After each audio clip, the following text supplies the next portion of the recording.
Le téléphone était posé sur la console de l'entrée. Écran allumé, déverrouillé.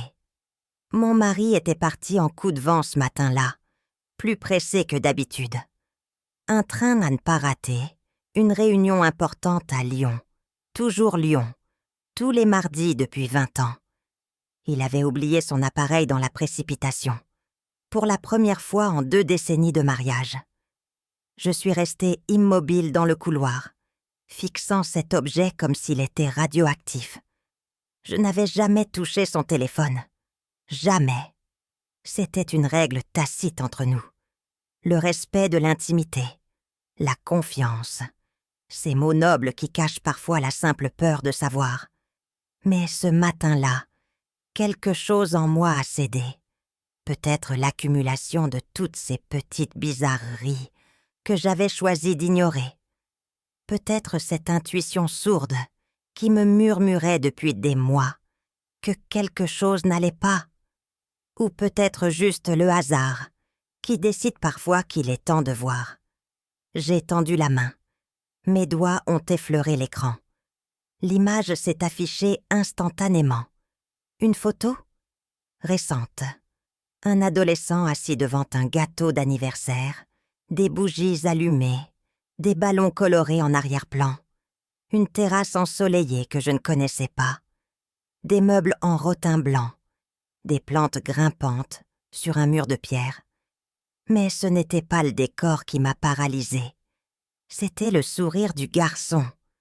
Ce sourire en coin, légèrement moqueur, avec cette fossette sur la joue gauche, ce regard pétillant, cette manière de pencher la tête en riant. Je connaissais ce sourire par cœur. Je vivais avec depuis 20 ans.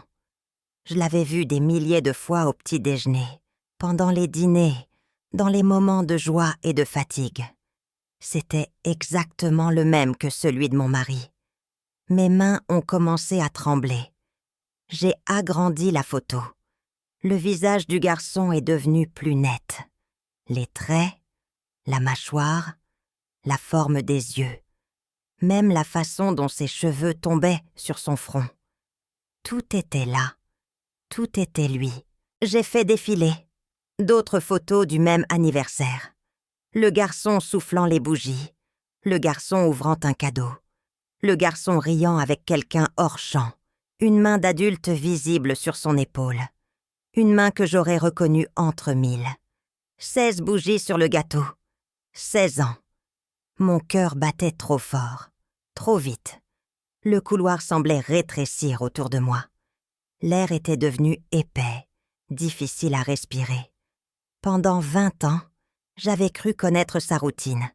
Ses mardis à Lyon pour le travail, ses réunions avec des clients importants, ses retours réguliers vers 20 heures, toujours fatigué, toujours avec cette même histoire de journées interminables et de négociations difficiles.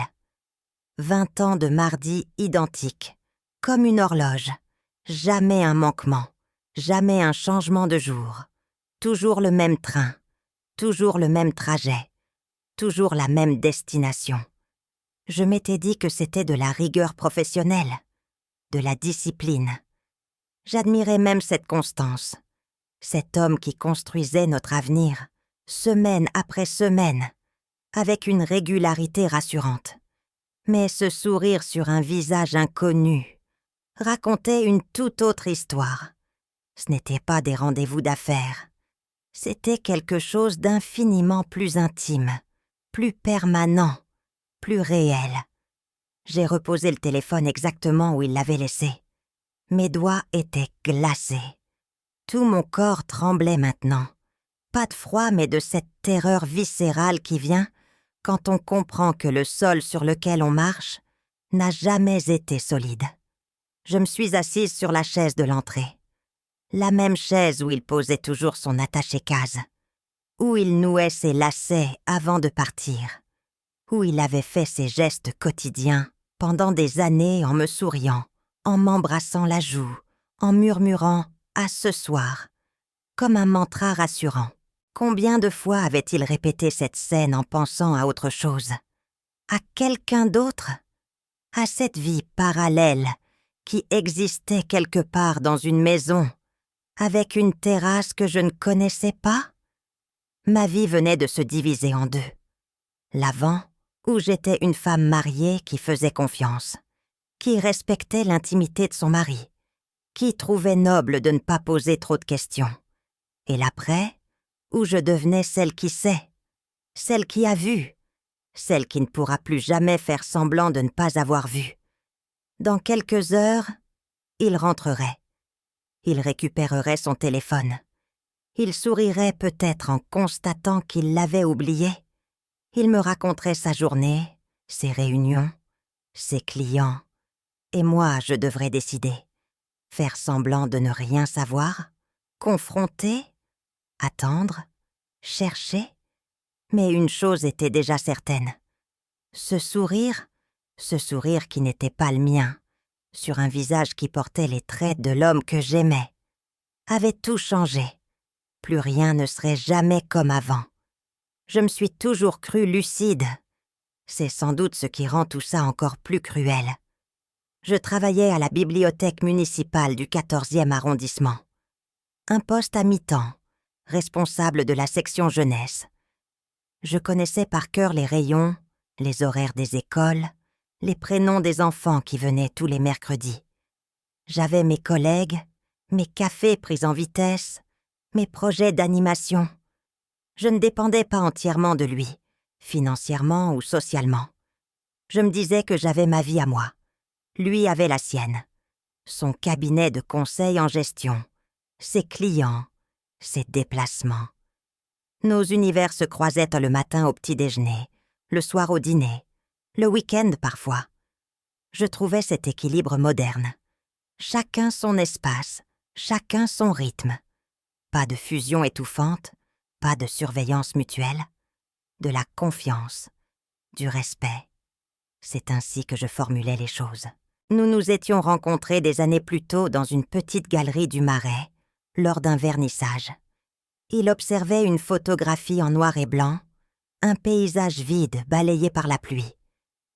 Il m'avait fait remarquer, avec un demi-sourire, que la vraie œuvre d'art ce soir-là, c'était la façon dont les invités faisaient semblant de comprendre ce qu'ils voyaient. J'avais ri. Nous avions parlé de livres, de travail, d'avenir.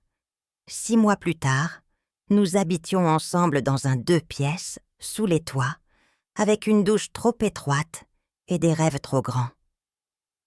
Les années avaient rempli notre vie de choses concrètes.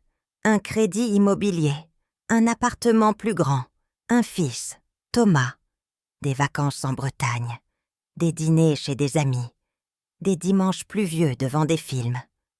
Rien d'extraordinaire, rien de romanesque, juste cette normalité confortable que beaucoup de gens envient, sans savoir ce qu'elle cache parfois. Et puis il y a eu 2009. J'avais 32 ans, une deuxième grossesse inattendue, puis désirée. L'espoir d'un deuxième enfant avait envahi l'appartement, s'était glissé dans nos conversations, dans nos projets, dans les regards de ma mère qui se voyait déjà en grand-mère 2 fois. À 12 semaines, j'ai commencé à saigner. Tout est allé très vite et très lentement à la fois. Les urgences, l'échographie, les mots du médecin, technique, prudent, et puis ce verdict clinique, sans émotion, qui tombait comme un couperet. La grossesse était interrompue. Il n'y aurait pas de deuxième enfant. Pas cette fois. Je me souviens de la chambre d'hôpital, blanche, trop calme, de ma main serrant le drap pour ne pas hurler, de la sensation de vide, physique et mentale. Lui était là, assis sur une chaise à côté du lit, ses mains croisées, son regard absent. Je lui avais attribué ce lointain à sa douleur à lui, à sa manière de gérer le deuil. J'y vois aujourd'hui autre chose. Il est resté 2 jours. Le 3e, il a dû partir pour une urgence au travail. Un client, un contrat, une réunion. Il avait promis de revenir vite. J'avais accepté. Après tout, il fallait bien que la vie continue, disais-je, même si la mienne venait de s'arrêter. Juin 2009, a été un mois flou. Les rideaux fermés, le lit comme territoire unique, les SMS de collègues, les coups de fil de ma mère. Et lui, qui rentrait tard, qui repartait tôt, qui me disait qu'il valait mieux ne pas trop s'attarder sur ce qui était arrivé, qu'il faudrait tourner la page. Un jour, j'ai fini par le croire. J'ai rangé ce deuil dans un coin de moi, avec toutes les choses, trop lourdes, qu'on ne regarde plus directement. J'ai décidé que l'amour, c'était aussi accepter que l'autre ne souffre pas comme nous, qu'il avance plus vite, qu'il ne reste pas figé là où nous, on s'accroche. Les mardis ont pris leur place dans cette nouvelle normalité. Ils partaient chaque semaine pour Lyon. Toujours le même jour. Toujours plus ou moins la même heure. Au début, je n'ai pas fait attention. Un déplacement parmi d'autres. Puis c'est devenu une routine. Un point fixe de notre semaine. Lui qui part. Lui qui revient. Les billets de train que je trouvais parfois dans la poche de sa veste, que je jetais machinalement sans les lire. Pendant longtemps, je n'ai rien vu de particulier. Ou plutôt, j'ai vu sans regarder. Des petits détails qui auraient pu être des indices si j'avais accepté de les additionner. Son odeur d'abord. Le mardi soir, il sentait rarement comme les autres jours. Pas seulement le train ou les gares. Parfois, il ramenait avec lui une trace de cuisine qui ne ressemblait pas à celle des brasseries, des épices douces, de la sauce tomate maison, quelque chose de plus intime, de plus domestique. Une ou deux fois, j'ai perçu ce parfum sucré de shampoing pour enfants dans ses cheveux. Je m'étais dit que c'était celui de l'hôtel. Quand on veut ne pas voir, toutes les explications tiennent. Il y avait aussi l'horaire. Au début, il revenait vers 20h, puis au fil des ans, 20h30, parfois 21h. Toujours avec une raison logique. Le client avait parlé plus longtemps. Le train avait eu du retard. Il avait dû passer au bureau avant de rentrer. Rien d'invraisemblable. Rien de suffisant pour déclencher une dispute. Je me félicitais même de ne pas être de ces femmes qui font un drame pour une demi-heure de retard. Et puis cette tenue du mardi, toujours un peu plus choisie.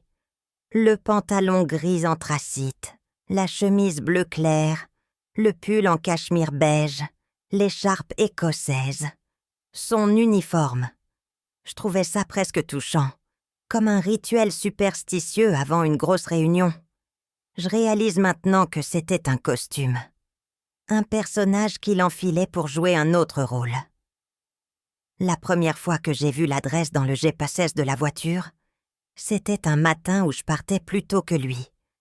Je voulais emprunter la voiture pour aller à la bibliothèque. L'écran était resté allumé.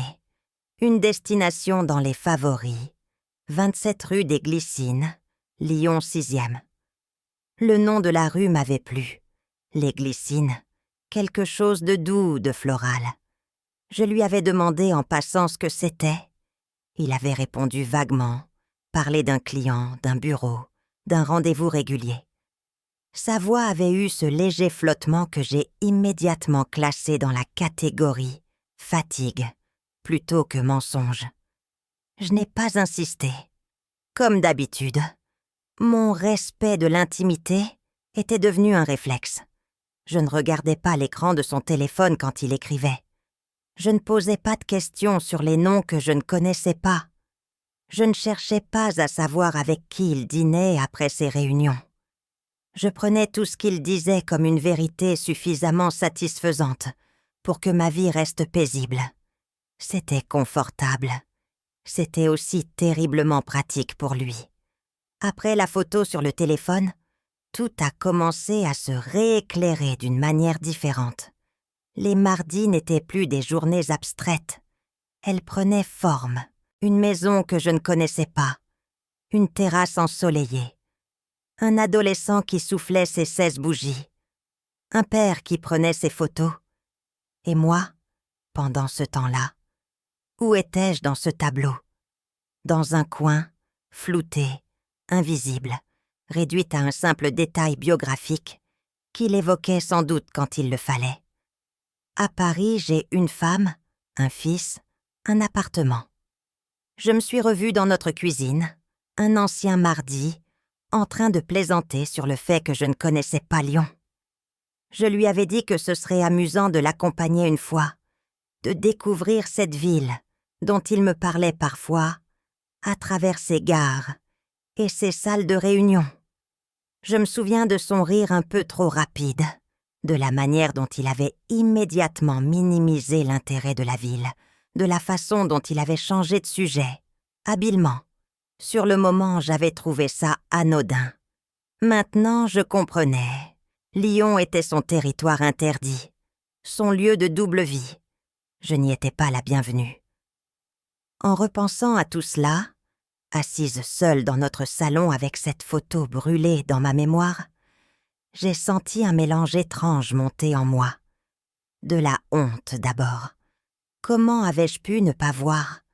Comment avais-je pu en faire un principe de ne jamais poser de questions? Je m'étais toujours vantée d'être une femme raisonnable. Pas jalouse, pas intrusive, respectueuse de l'espace de l'autre. Je regardais avec condescendance celle qui fouillait les téléphones, qui inspectait les poches de veste, qui prenait tous les retards comme des preuves d'infidélité. Je me trouvais plus mature, plus moderne. La vérité, c'est que mon maturité m'arrangeait. Elle me protégeait. Tant que je ne cherchais pas, je ne trouvais rien. Tant que je ne voyais pas, je pouvais continuer à croire. Je comprends maintenant que cette confiance n'était pas seulement un cadeau que je lui faisais. C'était une manière sophistiquée de me mentir à moi-même. Chapitre 3.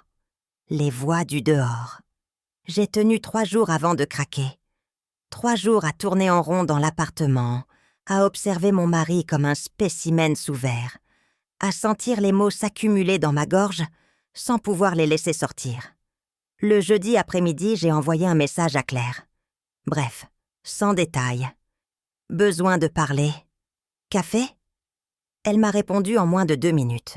Café de Flore, 17h. Claire était mon amie depuis l'université. Nous avions partagé une chambre en résidence, survécu ensemble aux examens et aux ruptures. Elle s'était mariée jeune, comme moi. Mais à 35 ans, elle avait découvert que son mari la trompait avec sa propre associée. Le divorce avait été rapide, brutal, définitif. Depuis, elle menait sa vie d'avocate avec une efficacité qui impressionnait autant qu'elle intimidait. Célibataire assumée, intransigeante, libre. Quand je suis arrivée au café, elle était déjà là, ses lunettes sur le bout du nez, son ordinateur ouvert. Elle les a retirées dès qu'elle m'a vue, et son regard a immédiatement capté quelque chose dans le mien. Je me suis assise. J'ai commandé un thé que je ne boirais probablement pas, et j'ai tout raconté. La photo, l'adolescent, le sourire identique, les mardis qui prenaient soudain un sens différent, l'adresse dans le GPS. Claire m'a écoutée sans m'interrompre, le visage de plus en plus dur. Quand j'ai terminé, elle a posé ses mains à plat sur la table, comme pour se retenir. Sa voix était basse mais d'une intensité brûlante. « Tu sais ce que tu dois faire. Tu pars. Immédiatement. Tu ne lui donnes pas d'explication. Tu ne lui laisses pas l'occasion de te manipuler. Tu fais tes valises, tu prends un hôtel, tu contactes un avocat. S'il t'a menti pendant 20 ans, s'il a une double vie, il ne mérite pas une seconde de plus. » Elle a sorti son téléphone, fait défiler ses contacts. J'ai un excellent détective privé, discret, efficace. Il peut te donner des preuves en moins d'une semaine. Photos, relevés bancaires, tout ce dont tu auras besoin pour le divorce. Et crois-moi, avec ce genre de dossier, tu auras tout. L'appartement, une pension, il paiera pour t'avoir traité comme ça. Je l'ai regardé. Cette femme forte qui savait exactement quoi faire, qui n'avait aucun doute sur la marche à suivre. Et au lieu du soulagement, j'ai ressenti un malaise. Comme si elle parlait d'une situation qui ressemblait à la mienne, sans être vraiment la mienne. J'ai murmuré que je ne savais pas si je voulais un divorce, que je voulais juste comprendre. Son regard s'est durci. Comprendre quoi? Il t'a menti. C'est tout ce que tu as besoin de savoir. Le reste n'est que du bruit, destiné à te faire douter, à te faire culpabiliser, à te faire rester. Ne tombe pas dans ce piège. Tu sais ce qui arrive aux femmes qui cherchent à comprendre? Elles finissent par accepter, par pardonner, par se convaincre qu'elles sont en partie responsables. Et 20 ans plus tard, elles sont toujours là, à se demander qui elles auraient pu être si elles avaient eu le courage de partir. Elle a refermé son ordinateur d'un geste sec, comme pour ponctuer ses mots. En rentrant chez moi ce soir-là, je ne me sentais pas libérée. Je me sentais désorientée, comme si on me demandait de sauter d'une falaise sans vérifier s'il y avait de l'eau en bas. Le lendemain, j'ai déjeuné avec ma mère. Elle avait insisté pour que je vienne chez elle, dans cet appartement du 16e arrondissement où j'avais grandi. Les mêmes meubles depuis 30 ans, les mêmes rideaux de dentelle, les mêmes bibelots sur le buffet. Elle m'a préparé une blanquette de veau, mon plat préféré d'enfance, et nous avons mangé dans la salle à manger silencieuse. J'ai attendu le dessert pour parler, peut-être par lâcheté, peut-être parce que je savais qu'une fois les mots prononcés, il n'y aurait pas de retour possible. Ma mère a écouté en silence, les mains croisées sur la nappe immaculée.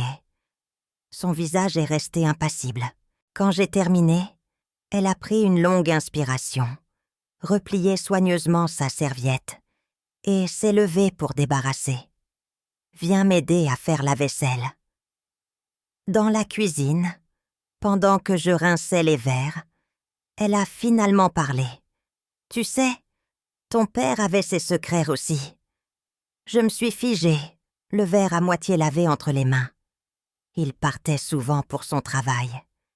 Des semaines entières parfois. Et quand il revenait, il y avait des signes, des choses que je remarquais, des parfums que je ne connaissais pas, des distances dans son regard. Je ne posais jamais de questions. Elle essuyait une assiette avec des gestes lents, méthodiques. Parce que je savais que si je posais la question, il faudrait entendre la réponse. Et entendre la réponse signifiait faire un choix. Alors je préférais ne pas savoir. Sa voix était calme, presque détachée. Il m'a donné une belle vie, une sécurité, un statut social. Nous avons élevé 2 enfants ensemble. Il ne m'a jamais humiliée publiquement, ne m'a jamais manqué de respect devant les autres. C'est tout ce qui comptait vraiment. Elle s'est tournée vers moi. Dans ses yeux, j'ai vu une résignation si profonde qu'elle en était presque paisible. Les hommes ont leur jardin secret, ma chérie. C'est comme ça depuis toujours. Tant qu'ils remplissent leurs devoirs envers leur famille, tant qu'ils ne te mettent pas dans l'embarras, il faut savoir fermer les yeux. C'est le prix de la stabilité. Elle a posé sa main sur la mienne. Réfléchis bien avant de tout casser. Un mariage, ce n'est pas seulement de l'amour. C'est aussi une construction. Et parfois, il vaut mieux réparer discrètement les fissures, plutôt que de tout démolir. En quittant l'appartement ce jour-là, je me suis sentie encore plus perdue. Claire me disait de partir immédiatement. Ma mère me disait de rester et de me taire. 2 générations, 2 visions du mariage, 2 manières opposées de gérer la trahison. Le lundi suivant, à la bibliothèque, j'ai évoqué la situation avec Sandrine, une collègue avec qui je déjeunais parfois.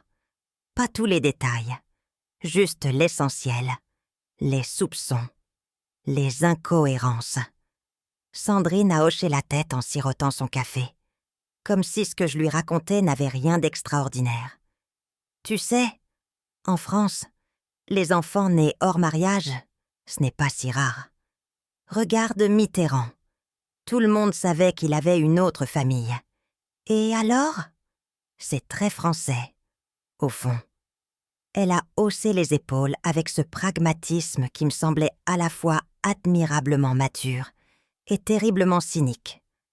La vraie question, ce n'est pas ce qu'il a fait, c'est comment tu te comportes toi. Si tu choisis le drame, tout le monde te plaindra pendant 6 mois, puis on passera à autre chose et tu resteras seul avec les débris. Si tu choisis la dignité, la discrétion, tu gardes ton pouvoir. Tu peux négocier, obtenir ce que tu veux sans perdre ta place. Elle m'a regardée, avec une tendresse condescendante. Personne ne te jugera pour être resté. Mais tout le monde te jugera pour la manière dont tu vas gérer ça. C'est injuste, mais c'est comme ça. Ces 3 conversations tournaient en boucle dans ma tête. 3 femmes, 3 conseils radicalement différents. Claire et sa certitude féministe. Ma mère et sa résignation générationnelle. Sandrine et son réalisme désabusé. Toutes avaient raison. Et toutes avaient tort. Parce qu'aucune ne comprenait vraiment ce qui me déchirait. Ce n'était pas seulement une question de partir ou de rester.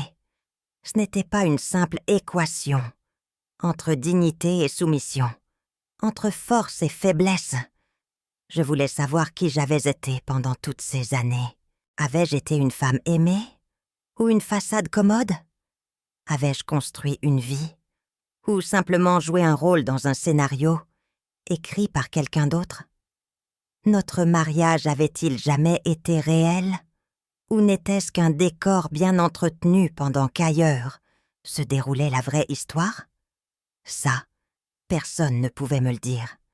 Ni Claire avec son pragmatisme juridique, ni ma mère avec sa philosophie du sacrifice silencieux, ni Sandrine avec son cynisme social.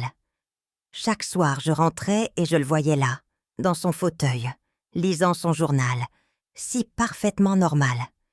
Et je me demandais comment il faisait. Comment on pouvait vivre une double vie avec une telle aisance? Comment on pouvait embrasser sa femme le matin en sachant qu'on lui mentait depuis 20 ans? Plus je l'observais, plus je voyais combien il était bon acteur. Ses sourires tombaient au bon moment. Ses questions sur ma journée sonnaient juste. Ses gestes d'affection étaient dosés avec précision. Et moi, je jouais aussi. Je répondais. Je souriais. Je préparais le dîner. Je dormais à côté de lui. Nous étions devenus 2 acteurs partageant une scène, chacun connaissant son texte par cœur, chacun ignorant que l'autre jouait aussi. Cette comédie m'épuisait. Mais je ne savais pas comment en sortir sans tout faire exploser. Un soir, alors qu'il était sous la douche, j'ai pris son téléphone. Il était verrouillé cette fois. J'ai essayé notre date d'anniversaire. Mauvais code. La date de naissance de Thomas. Mauvais code. Puis, par intuition terrible, j'ai essayé une autre date. Celle de la photo. Celle des bougies sur le gâteau. Le téléphone s'est déverrouillé. J'ai ouvert la galerie. D'autres photos. Beaucoup d'autres. Le même adolescent à différents âges. Bébé. Bambin. Enfant. Toujours dans cette maison inconnue. Et sur certaines photos, lui, mon mari, souriant, son bras autour des épaules du garçon, des gestes paternels, naturels, aimants. J'ai entendu l'eau s'arrêter. J'ai refermé le téléphone, couru vers la cuisine. Cette nuit-là, j'ai compris que je ne pouvais plus vivre dans ce no man's land, entre savoir et ne pas savoir, entre agir et subir, entre être et faire semblant. Les conseils contradictoires de Claire, ma mère et Sandrine m'avaient montré une chose. Personne ne pouvait décider à ma place. Personne ne vivrait les conséquences de mon choix à part moi. J'étais seule, plus seule que jamais, entourée d'opinions, mais fondamentalement isolée dans ma douleur. Et dans cette solitude, une certitude a fini par émerger. Je ne pouvais plus me contenter de soupçons et de photos volées. Il fallait que je voie, que je sache, que je comprenne l'ampleur exacte de ce qu'il m'avait caché. Il fallait que j'aille là-bas, 27 rue des Glycines, Lyon 6e. Le jeudi suivant, il est parti encore plus précipitamment que d'habitude. Un appel vers 7 heures du matin, une conversation brève, tendue, puis cette course folle dans l'appartement, chemise mal boutonnée, cravate de travers, recherche frénétique de quelque chose qu'il ne trouvait pas. Réunion d'urgence, un client mécontent, je dois y aller. Il a attrapé son manteau, embrassé ma joue au passage, et est sorti en laissant claquer la porte. Dans le silence qui a suivi, je suis restée immobile, près de la fenêtre, ma tasse de café refroidissant entre mes mains. Mon regard est revenu vers le salon. Une chemise cartonnée marron, ouverte sur la table basse. Des papiers qui dépassaient. L'écriture de mon mari sur l'étiquette « Dossier personnel, 2024-2025 ». Je me suis approchée lentement. Mon cœur battait fort, régulier. Je savais que franchir cette ligne changerait tout, qu'il n'y aurait pas de retour possible. Mais je ne pouvais plus vivre dans le flou. J'ai ouvert la chemise. Les premiers documents semblaient ordinaires. Relevés bancaires, factures, contrats professionnels. Puis j'ai trouvé une enveloppe transparente remplie de billets de train. Pas un ou deux, des dizaines, peut-être 50, tous pour le même trajet. Paris-Gare de Lyon, Lyon-Pardieu. Acheté par lot, plusieurs mois à l'avance. J'ai vérifié les dates. Ils remontaient à janvier et couvraient toute l'année, chaque mardi, sans exception. 52 allers-retours planifiés, réservés, organisés avec une précision méticuleuse. Ce n'était pas le comportement de quelqu'un qui se déplace ponctuellement pour le travail. C'était une structure, un engagement régulier, une vie parallèle orchestrée comme une partition.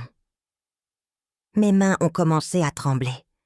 J'ai posé les billets, continué à fouiller. Sous les relevés, un petit agenda en cuir usé. Je l'ai ouvert. Les pages étaient remplies de notes manuscrites. Son écriture que je connaissais par cœur, mais utilisée pour consigner des choses que j'ignorais totalement. Des anniversaires, des rendez-vous médicaux, des résultats scolaires. Et cette initiale qui revenait constamment, elle, dentiste 14 heures, elle, remise des bulletins, elle, match de foot samedi, anniversaire, elle, 16 ans, pensée au cadeau. Chaque page racontait une vie, pas ma vie, une autre vie, détaillée, organisée, vécue en parallèle avec la même attention. Des listes de courses, des notes sur des préférences alimentaires, des rappels d'événements familiaux. J'ai tourné les pages de plus en plus vite. Et là, coincée entre deux feuilles, une carte postale artisanale, dessinée par un enfant ou un adolescent. Un bonhomme souriant, avec l'inscription maladroite. Pour papa, merci pour tout. Je t'aime. Le mot « papa » m'a frappé comme une gifle. J'ai lâché l'agenda. Il est tombé sur le tapis avec un bruit sourd. Je me suis assise sur le canapé, les jambes soudain incapables de me porter. Ce n'était pas une aventure. Ce n'était pas une erreur. C'était une structure complète. Une vie entière construite en dehors de la nôtre, avec la même solidité, la même permanence. J'ai repris l'agenda, cherché les pages les plus anciennes. Elles remontaient à 15, 16 ans. Des notes plus courtes au début, plus espacées, puis progressivement plus denses, plus fréquentes, plus intimes. J'ai vu grandir cet enfant inconnu à travers ces pages. Premières années d'école, problèmes de santé mineurs, victoires sportives, disputes adolescentes. Toute une enfance consignée dans ce carnet qu'il cachait, qu'il consultait probablement, quand je ne le voyais pas. J'ai continué à fouiller. Des relevés de virements bancaires, tous adressés à la même personne. Madame Sophie Mercier. Montant régulier, substantiel, pas énorme, mais significatif. Le genre de somme qu'on verse pour subvenir aux besoins d'un enfant. Et puis, au fond de la chemise, une copie d'un acte de naissance. Léo Mercier. Né le 12 mai 2009. Père, le nom complet de mon mari. Sa signature au bas du document, officiel, légal, incontestable, le 12 mai 2009. Les chiffres ont dansé devant mes yeux. J'ai dû relire la date plusieurs fois pour être certaine de ne pas me tromper. Mai 2009. J'avais accouché d'un enfant mort-né le 8 mai 2009, 4 jours avant la naissance de Léo. 4 jours. Le monde s'est arrêté. Les bruits de la rue en contrebas ont disparu.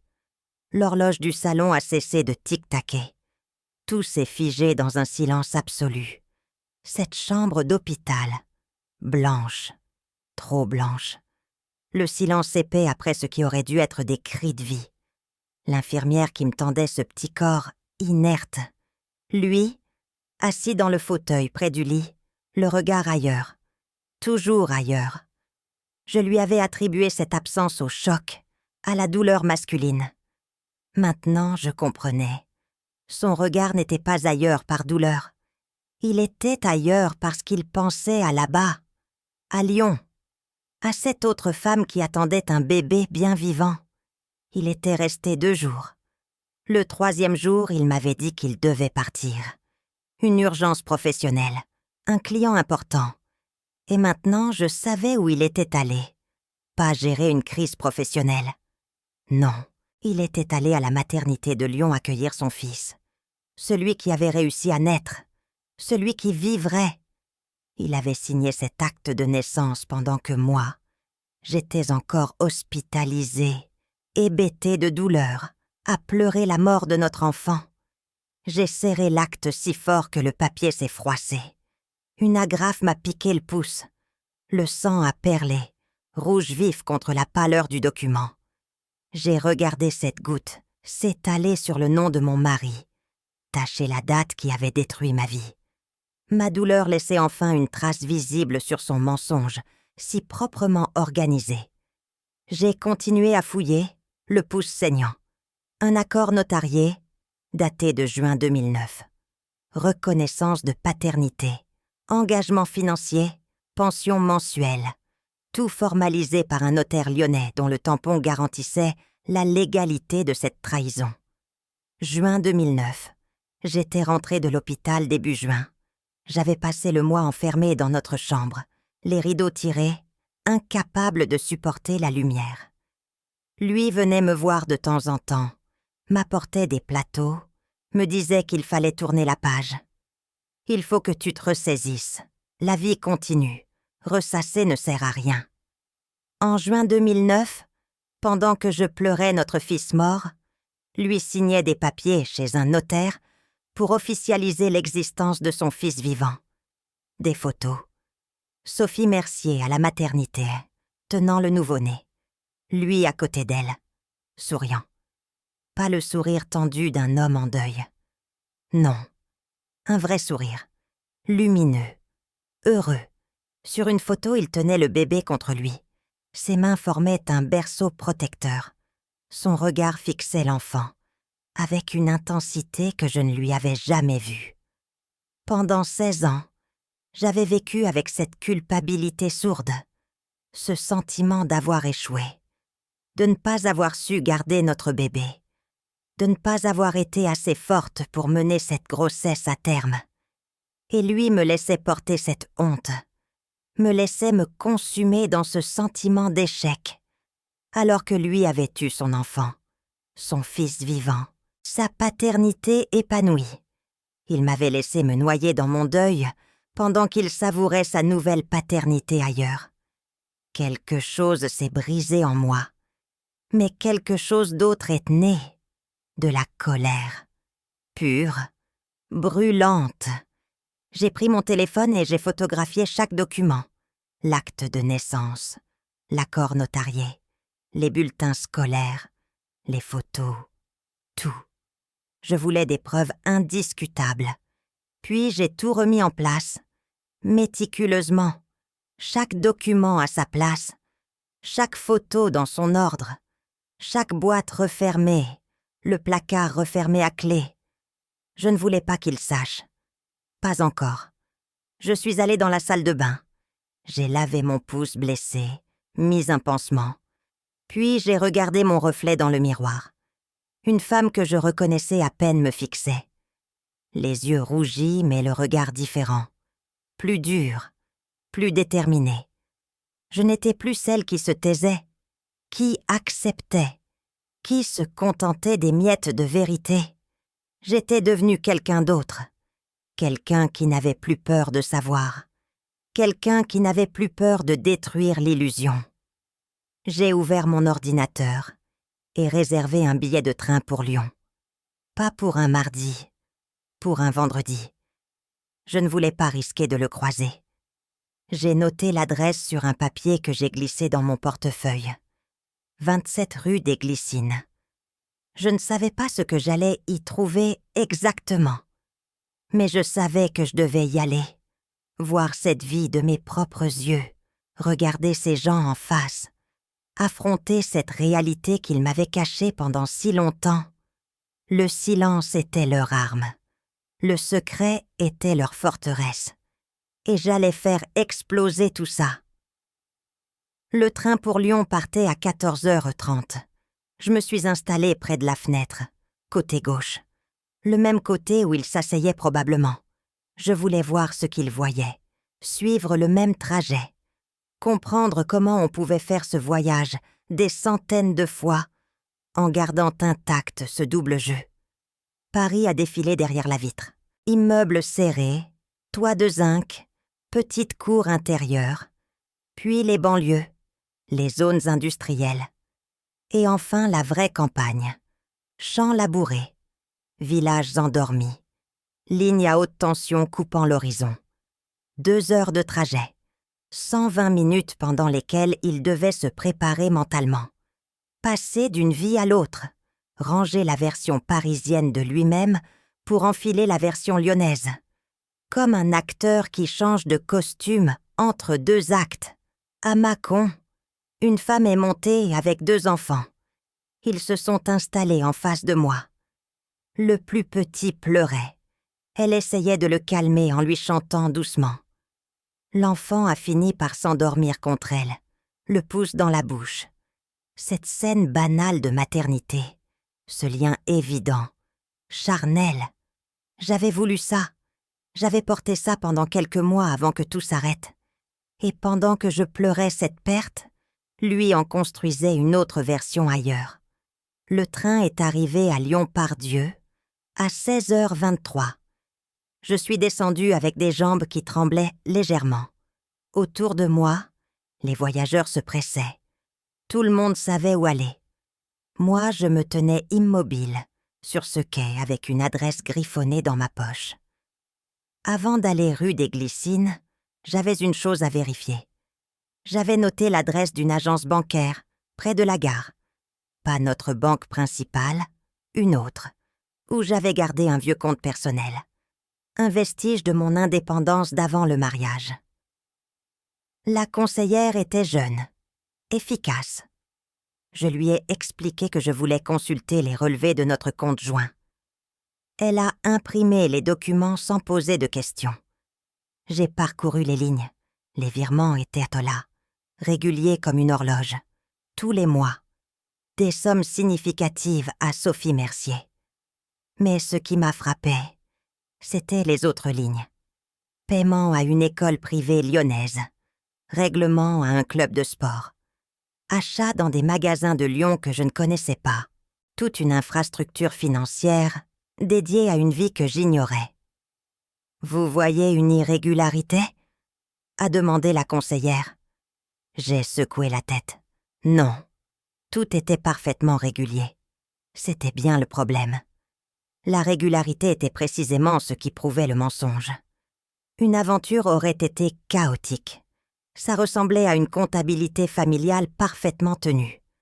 J'ai pris le métro, puis le tramway, ligne D jusqu'à Masséna, puis le T1. Le 6e arrondissement défilait derrière les vitres, un quartier bourgeois, calme, immeuble haussmannien, petite place arborée. Je suis descendue à l'arrêt Reconnaissance Balzac. Le nom m'a paru ironique. Reconnaissance. C'était exactement ça. Reconnaître ce que j'avais refusé de voir. La rue des Glycines était comme sur Google Maps, mais vivante, réelle. Des maisons mitoyennes de 2 ou 3 étages. Petit jardin devant, portail en fer forgé. Des arbres alignés, nus en cette fin d'automne, leurs branches noires contre le ciel gris. J'ai marché lentement. 15, 17, 19. Mon cœur battait de plus en plus fort. 21, 23, 25. Le numéro 27.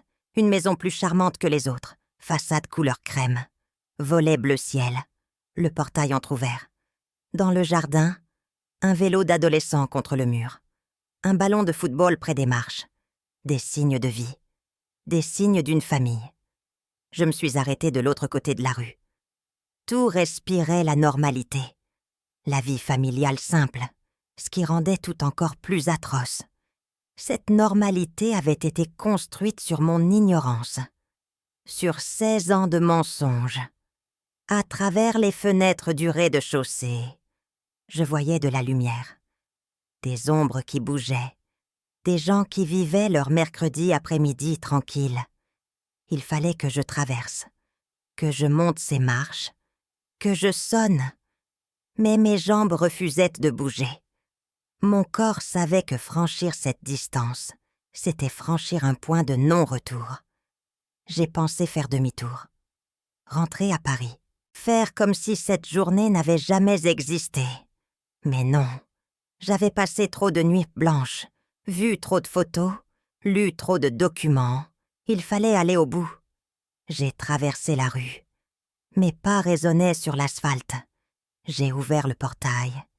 Il a grincé légèrement. J'ai remonté l'allée. 3 mètres, 5 mètres. Devant la porte, je voyais des détails. Une plaque en céramique avec un dessin d'enfant. Un chat en porcelaine sur le rebord de la fenêtre. Des rideaux à motifs floraux. Tout racontait une histoire de permanence, d'ancrage, de vie construite jour après jour. Ma main s'est levée vers la sonnette. Elle tremblait. J'ai dû la stabiliser avec l'autre main. Mais je n'ai pas sonné, parce qu'à ce moment-là, la porte s'est ouverte de l'intérieur. Une femme est sortie, la quarantaine, cheveux châtains en queue de cheval, jean et pull oversize. Elle portait des sacs de course qu'elle posait près de la porte en fouillant dans son sac pour trouver ses clés. Mon cœur s'est arrêté. C'était elle, Sophie Mercier, la femme dont le nom apparaissait sur tous les relevés, la mère de l'enfant de mon mari. Elle ne ressemblait pas à ce que j'avais imaginé. Pas particulièrement belle, pas particulièrement élégante. Juste normale. Le genre de femme qu'on croiserait au supermarché sans la remarquer. Un adolescent l'a rejointe. Grand, dégingandé, avec cette maladresse typique des 16 ans. Il a pris les sacs de ses mains avec un geste protecteur. Même de loin, je reconnaissais la silhouette. La démarche, cette manière de se tenir légèrement voûté. C'était lui, Léo, le fils de mon mari. Ils ne m'ont pas vu. J'étais figée sur le trottoir d'en face, dissimulée derrière un arbre, spectatrice invisible de leur vie ordinaire. Ils sont rentrés ensemble. La porte s'est refermée. Des lumières se sont allumées à l'étage. Des ombres passaient derrière les rideaux. La vie continuait là-dedans, chaleureuse et normale. Combien de fois mon mari était-il entré par cette porte? Combien de fois avait-il monté ces escaliers? S'était-il assis à leur table?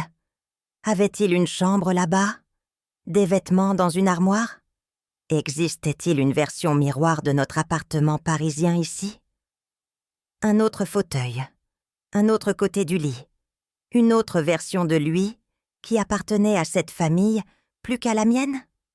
Je suis restée là pendant presque 1 heure, plantée comme une idiote à espionner une vie qui n'était pas la mienne. Mais était-ce vraiment leur vie que j'espionnais? ou la mienne que je découvrais sous son vrai jour. La nuit commençait à tomber. Les réverbères s'allumaient un par un. J'ai fini par m'éloigner. Mes jambes étaient engourdies par le froid et l'immobilité. Je me suis assise sur un banc dans un petit square. Il faisait presque nuit. Les derniers enfants quittaient l'aire de jeu. Je les regardais partir. Ces petites familles ordinaires. Mon téléphone a vibré. Un message de lui. « Tu rentres tard ? Je prépare le dîner. » 8 mots banals. Comme si rien ne s'était passé. Comme si je n'étais pas là, à Lyon, à quelques rues de son autre vie. J'ai tapé une réponse. Dîner avec une amie. Ne m'attends pas. Mensonge contre mensonge. Dans le tramway qui me ramenait vers le centre-ville, j'ai repensé à l'expression de Sophie quand elle était sortie. Fatiguée. Résignée. Elle aussi était prisonnière. D'un homme qui ne pouvait donner qu'une partie de lui-même. Qui était toujours ailleurs mentalement. Elle vivait avec un fantôme. Et moi aussi. Sauf que son fantôme portait mon visage et le mien portait le sien. 2 femmes qui avaient partagé le même homme sans jamais le partager vraiment. 2 moitiés d'une équation impossible. Mais il y avait une différence cruciale. Elle savait, depuis le début. Elle avait vécu toutes ces années en sachant qu'il y avait une autre femme, une autre maison, une autre version de leur vie à Paris. Pendant que moi, j'ignorais tout. Il m'avait protégée, épargnée, jugée trop fragile pour mériter la vérité. J'étais l'enfant qu'on ménage, pendant que les adultes gèrent les vraies affaires. Le train de retour pour Paris partait dans 1 heure. J'ai marché vers la gare, le corps engourdi, l'esprit vide. Pendant tout le trajet du retour, j'ai fixé mon reflet dans la vitre noire. Une femme d'âge moyen, fatiguée, aux yeux rougis, une étrangère. Je comprenais maintenant que le mensonge n'avait jamais été seulement le sien.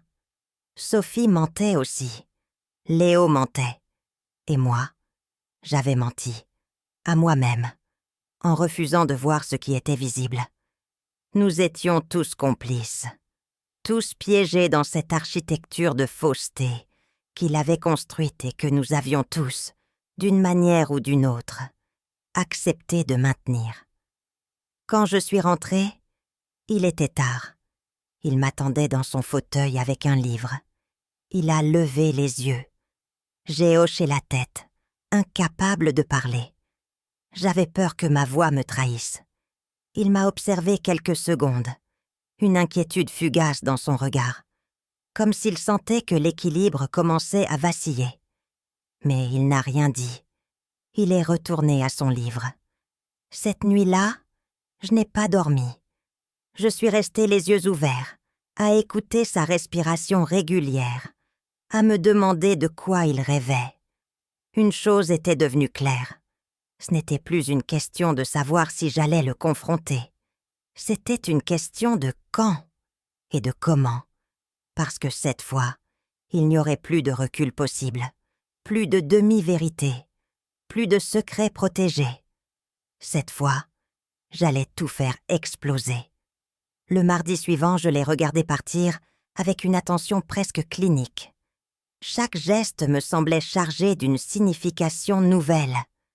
L'écharpe écossaise qu'il nouait, celle des mardis, le baiser distrait sur ma joue, ce « à ce soir » murmuré dans le couloir. La porte s'est refermée. J'ai attendu que ses pas s'éloignent dans l'escalier. Le claquement du portail en bas. J'ai compté jusqu'à 100.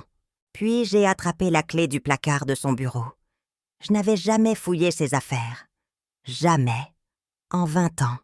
C'était une question de principe, me disais-je. De respect ?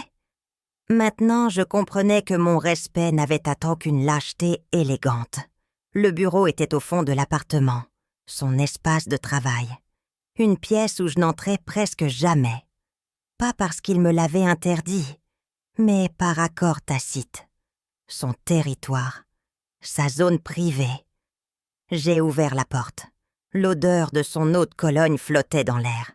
Des piles de dossiers s'alignaient sur l'étagère. Son ordinateur éteint. Tout était à sa place, ordonné, contrôlé. J'ai commencé par les tiroirs. Stylo, bloc-notes, carte de visite. Rien d'extraordinaire. Puis le placard. Des étagères remplies de boîtes d'archives. Certaines étiquetées impôts, assurances, factures. D'autres sans étiquette, fermées par des élastiques. J'ai sorti la première boîte non étiquetée. Lourde, mes mains tremblaient. J'ai défait l'élastique. Des photos, des dizaines, peut-être des centaines. Pas de nous, pas de notre mariage, de nos vacances.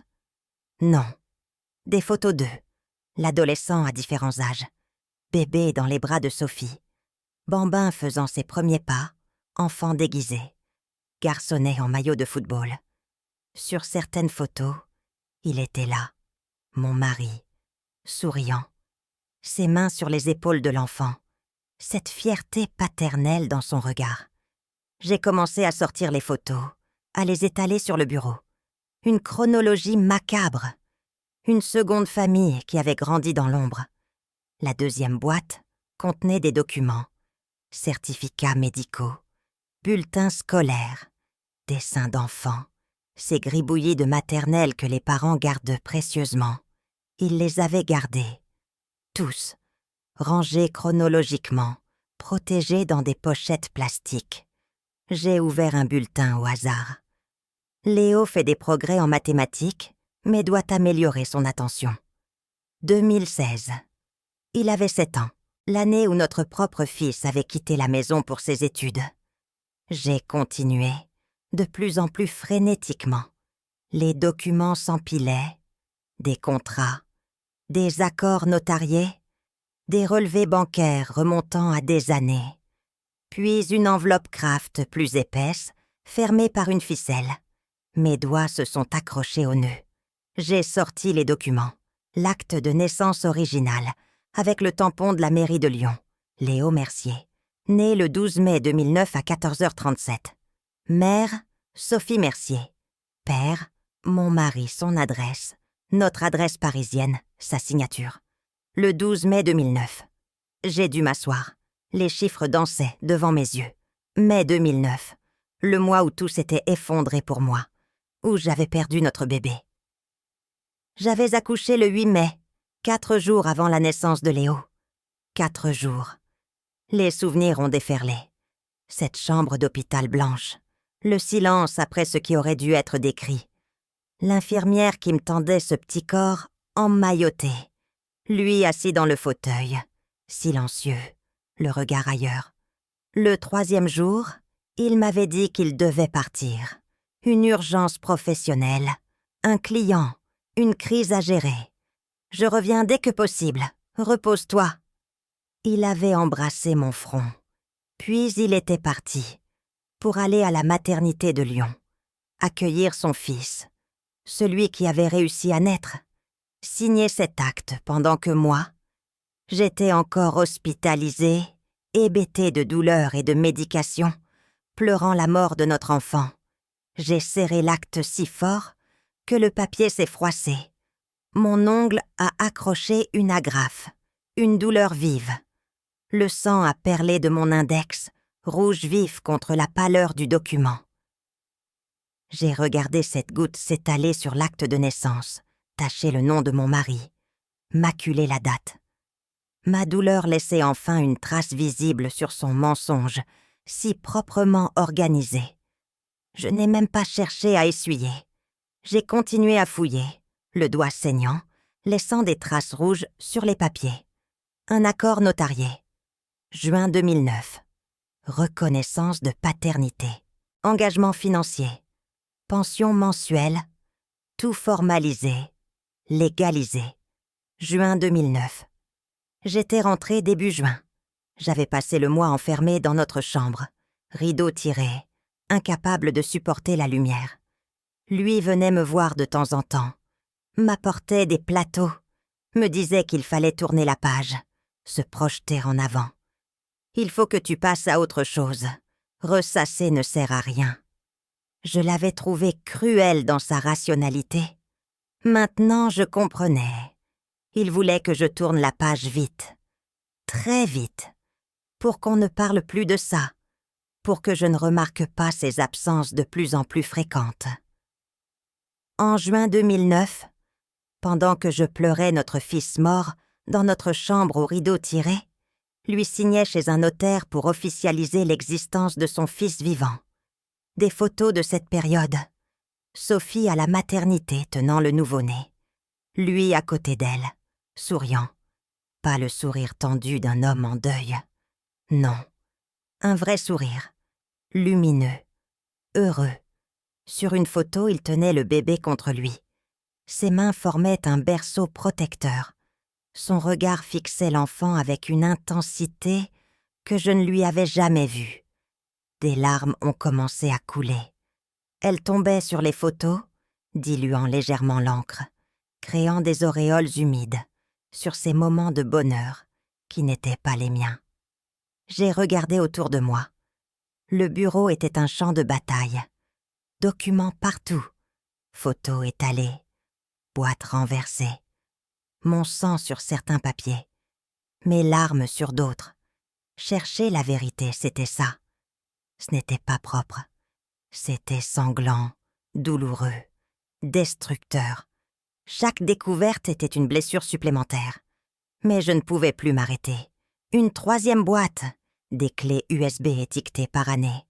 Léo 2010, Léo 2011, Léo 2012, jusqu'à Léo 2024. Je ne les ai pas regardées. Pas le courage. Mais je savais ce qu'elles contenaient. Premier pas, premier mot, premier jour d'école. Toute une enfance filmée, documentée, vécue loin de moi. Nous avions eu un fils aussi. Thomas, né 2 ans avant 2009. Mon mari l'avait élevé, tout en élevant secrètement un autre. Comment pouvait-on aimer 2 enfants en même temps, tout en faisant croire à chacun qu'il était prioritaire? C'était d'une maîtrise terrifiante, une orchestration si parfaite qu'elle en devenait monstrueuse. J'ai regardé ma montre. Il serait de retour vers 20h. J'avais encore plusieurs heures. Mais quelque chose avait changé en moi. Là, au milieu de ce chaos de papier taché de sang et de larmes, quelque chose s'était brisé. Certes, mais quelque chose d'autre était né. De la colère, pure, brûlante, libératrice. Pas seulement de la douleur, pas seulement de la tristesse, de la rage. Pendant 16 ans, j'avais vécu avec cette culpabilité, ce sentiment d'avoir échoué, de ne pas avoir su garder notre bébé, de ne pas avoir été assez forte. J'avais porté cette honte silencieuse, et lui me laissait la porter, me laissait me consumer, alors que lui avait eu son enfant, son fils vivant, sa paternité épanouie. Il m'avait laissé me noyer dans mon deuil, pendant qu'il savourait sa nouvelle paternité ailleurs. Cette pensée m'a fait serrer les poings si fort que mes ongles ont creusé des marques dans mes paumes. J'ai ramassé l'acte de naissance taché de mon sang. J'ai pris mon téléphone et j'ai photographié chaque document important. L'accord notarié, les bulletins, les relevés bancaires, les photos, tout. Je voulais des preuves indiscutables pour ne plus jamais douter, pour ne plus jamais me laisser manipuler par ces explications, ces justifications, ces mensonges dorés. Puis j'ai tout remis en place, méticuleusement. Chaque document à sa place, chaque photo dans son ordre, chaque boîte refermée, le placard refermé à clé. Je ne voulais pas qu'il sache. Pas encore. Je suis allée dans la salle de bain. J'ai lavé mon doigt blessé sous l'eau froide. Le sang continuait à couler doucement. J'ai mis un pansement, puis j'ai regardé mon reflet. Une femme que je reconnaissais à peine. Les yeux rougis, mais le regard différent. Plus dur, plus déterminé. Quelque chose en moi s'était durci, cristallisé. Je n'étais plus la femme qui se taisait, qui acceptait, qui se contentait des miettes de vérité. J'étais devenue quelqu'un qui n'avait plus peur de savoir, quelqu'un qui n'avait plus peur de détruire l'illusion. Le silence était leur arme, le secret était leur forteresse, et j'allais faire exploser tout ça, non pas par vengeance, du moins pas seulement, mais parce que je refusais de continuer à être le personnage secondaire dans l'histoire de ma propre vie. J'avais vécu 16 ans dans le mensonge. Ça suffisait. Cette fois, je n'allais pas espionner. J'allais confronter, briser cette bulle dans laquelle ils vivaient tous en pensant que je resterais éternellement dans l'ignorance. J'allais leur montrer que l'ignorance avait pris fin et que les conséquences commençaient maintenant. Le mercredi suivant, j'ai repris le train pour Lyon. Pas pour observer cette fois, pour frapper à cette porte, pour regarder ces gens dans les yeux, pour leur faire savoir que j'existais, que je savais. Le même trajet, les mêmes paysages défilant derrière la vitre. Mais cette fois, j'étais différente. Plus de tremblements, plus de doutes paralysants, juste une détermination froide, presque calme. J'ai pris le métro, puis le tramway, le 6e arrondissement, la rue des Glycines. Chaque mètre me rapprochait du moment où tout changerait définitivement. La maison était là, façade crème, volet bleu ciel, le portail entr'ouvert, le vélo d'adolescent contre le mur. Tout exactement comme la semaine dernière. Mais cette fois, je n'allais pas rester de l'autre côté de la rue. J'ai traversé. Mes pas résonnaient sur l'asphalte avec une netteté presque violente. J'ai ouvert le portail. Il a grincé. J'ai remonté l'allée pavée. 3 mètres, 5 mètres. J'étais devant la porte. De près, je voyais chaque détail. La plaque en céramique avec un dessin d'enfant. Le chat en porcelaine sur le rebord. Les rideaux choisis avec soin. Tout racontait une histoire de permanence, de vie construite pierre par pierre. Ma main s'est levée vers la sonnette. Mon cœur cognait si fort que j'avais peur qu'on l'entende depuis l'intérieur. Ma bouche était sèche, mes doigts glacés malgré mes gants. J'ai appuyé. Une mélodie douce a retenti. Puis des pas. Quelqu'un descendait l'escalier. Les pas se sont rapprochés. Une ombre s'est dessinée derrière le verre dépoli. La poignée a tourné. La porte s'est ouverte. Une femme se tenait là. La quarantaine. Cheveux châtain clair en chignon bas. Pull camel et jean. Pieds nus dans des chaussons. Elle essuyait ses mains sur un torchon. Elle devait cuisiner. Nos regards se sont croisés. Et dans ses yeux, je n'ai pas vu de surprise. Pas d'incompréhension. Pas cette expression qu'on a quand un inconnu sonne. Non. Dans ses yeux, j'ai vu de la reconnaissance. Elle savait qui j'étais. Pas parce qu'elle m'avait déjà vu, mais parce qu'elle m'avait déjà imaginé. Parce qu'il avait dû parler de moi. Décrire ce que je portais, comment je me coiffais, mon visage. Pour qu'elle puisse me reconnaître si jamais ce moment arrivait. Et ce moment était arrivé. Nous sommes restés face à face, sans bouger, sans parler. Le silence s'étirait entre nous, épais, chargé de 16 années de mensonges partagés. Son visage était fatigué. Pas d'une fatigue ponctuelle, mais profonde. Ses rides au coin des yeux, ses cernes légères. Les marques d'une femme qui a porté un poids invisible pendant longtemps. Elle m'a regardé des pieds à la tête. Pas avec hostilité, plutôt avec une curiosité triste. Comme si elle vérifiait que je correspondais à l'image qu'elle s'était faite. Comme si elle mesurait enfin l'autre moitié de l'équation. Derrière elle, dans le couloir, une voix masculine a appelé, et puis il est apparu. Léo, 16 ans, grand et dégingandé, un sweatshirt trop large, des cheveux qui tombaient devant ses yeux qu'il repoussait machinalement. Il s'est arrêté net en me voyant. Ses yeux se sont écarquillés. Pas de surprise. De reconnaissance là aussi. Il savait qui j'étais. On lui avait parlé de moi. Peut-être qu'il avait vu des photos. Peut-être que mon mari lui avait dit « Si un jour une femme vient, c'est elle, l'autre partie de ma vie. » Je les ai regardés tous les deux, cette femme et cet adolescent sur le seuil de leur maison, dans leur intimité que j'avais violée en sonnant. Et j'ai compris quelque chose de terrible. Ils savaient depuis le début, depuis toujours. Ils avaient vécu toutes ces années en sachant qu'il y avait une autre femme, une autre maison, une autre version de leur vie qui existait à Paris. Ils n'avaient pas été dupés. Ils étaient complices. Peut-être pas volontairement, peut-être parce qu'ils n'avaient pas eu le choix, mais complices quand même. Pendant que moi j'ignorais tout, eux savaient tout.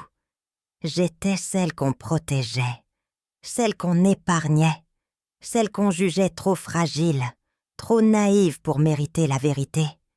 J'étais l'enfant qu'on ménage pendant que les adultes gèrent les vraies affaires. Sophie a ouvert la bouche. Elle allait parler, dire quelque chose, peut-être m'inviter à entrer, peut-être me demander de partir. Mais j'ai reculé. Un pas en arrière, puis un autre. Mes jambes avaient décidé pour moi. Je ne pouvais pas entrer dans cette maison. Je ne pouvais pas franchir ce seuil. Parce que si je le faisais, ça rendrait tout réel d'une manière que je ne pourrais plus jamais défaire.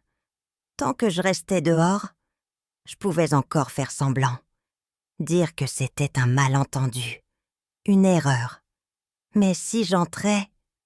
Sophie a tendu légèrement la main vers moi. Un geste hésitant, presque compatissant, comme si elle comprenait ce que je ressentais, comme si elle aussi avait eu peur de cette confrontation. Léo n'avait pas bougé. Il me fixait avec ce mélange de curiosité et de gêne propre aux adolescents, face à des situations qu'ils ne comprennent pas complètement. Ces traits, mon Dieu, ces traits. C'était comme regarder mon mari 25 ans plus tôt. La même mâchoire, les mêmes yeux, cette façon de se tenir légèrement voûté. Une partie de moi voulait le haïr. Haïr cet enfant qui incarnait la trahison, qui était la preuve vivante que j'avais été remplacée.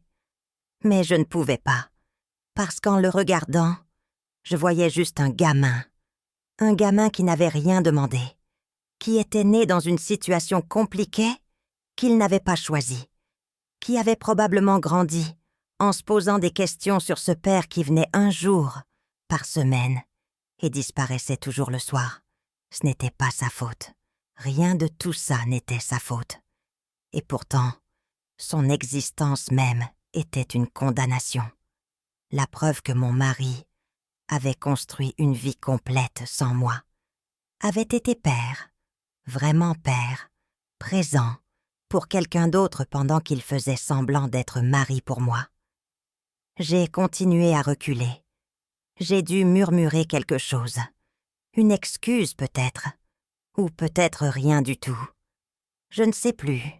Je me suis retournée, j'ai descendu les marches, remonté l'allée, refermé le portail derrière moi, et j'ai marché, vite, sans me retourner, comme si quelque chose me poursuivait, comme si je fuyais non pas ces gens, mais la vérité qu'ils incarnaient.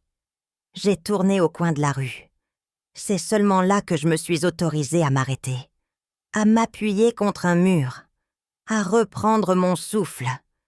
Mon cœur battait si fort qu'il me faisait mal, mes mains tremblaient, mes jambes étaient molles. J'ai fermé les yeux. Derrière mes paupières, je revoyais leurs visages. Ces deux étrangers qui n'étaient pas vraiment des étrangers.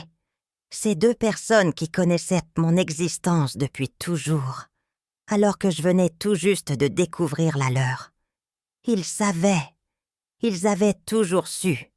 Lui leur avait parlé de moi, décrit notre vie, expliqué pourquoi ils ne pouvaient pas être là tous les jours.